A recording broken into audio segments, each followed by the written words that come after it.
Honest J. Nowak. Oh yeah.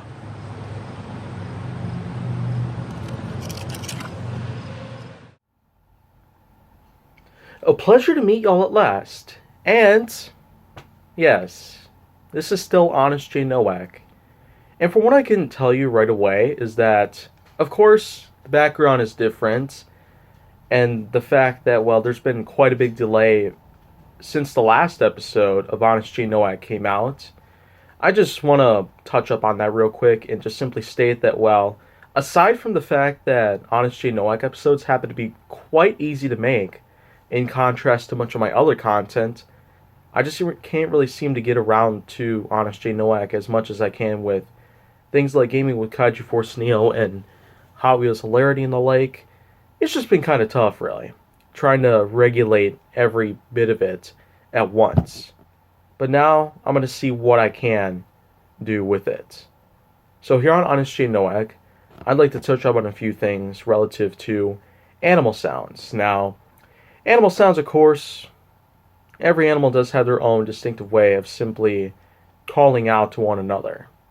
And the way that we are able to hear everything about what kind of sounds animals tend to make every time, it just makes them all so unique.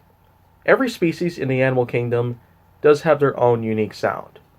Even though there are some animals that may not be able to make sounds at all, it does make it clear that, well, not every single animal in the entire animal kingdom, out of tens of millions of species out there that we tend to have in today's time, it's just something out there that we have to do a lot of studying on.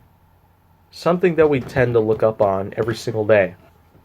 But the way I see it now, I guess there's not a lot to it that I can probably point out, aside from the fact that, well, the moos and nees, I guess they're all something you could probably get a good laugh at, but I guess aside from the comedic relief and aside from, well, the comical sort of joke that you tend to get out of certain sounds, simply because they may sound ridiculous to a point in which that to some people it might seem annoying, but from the way I look at it with my own eyes and I hear with my own ears, I mean, how could you go wrong? How could you go wrong with such animal sounds like those? I mean, of course they're so basic because the animals are so well known even to this very day. But of course most animals out there that aren't as known out there or more obscured because of how rare they are, most species out there, they're just not really well known because of how rare they seem to be.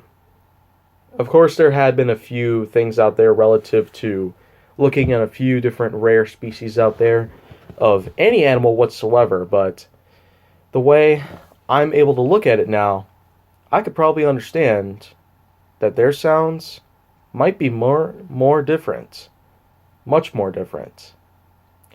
Though I suppose it's probably up to you to decide, because I'm not totally into zoology, even though I do tend to study about it every now and then.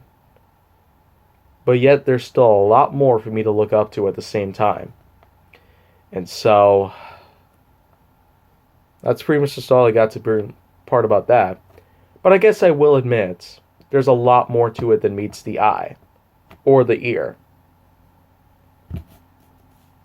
I guess it's the metaphor of my life. And an analogy of my life, that is. I mean, how could you go wrong? But anyhow, I guess this was a great subject to touch up, and as well as a great way to come back to Honest J. Nowak. But, of course, if you want to see more, go down to my channel. Make sure that you like, subscribe, comment, follow me on social media, and stay on the Hollywood side.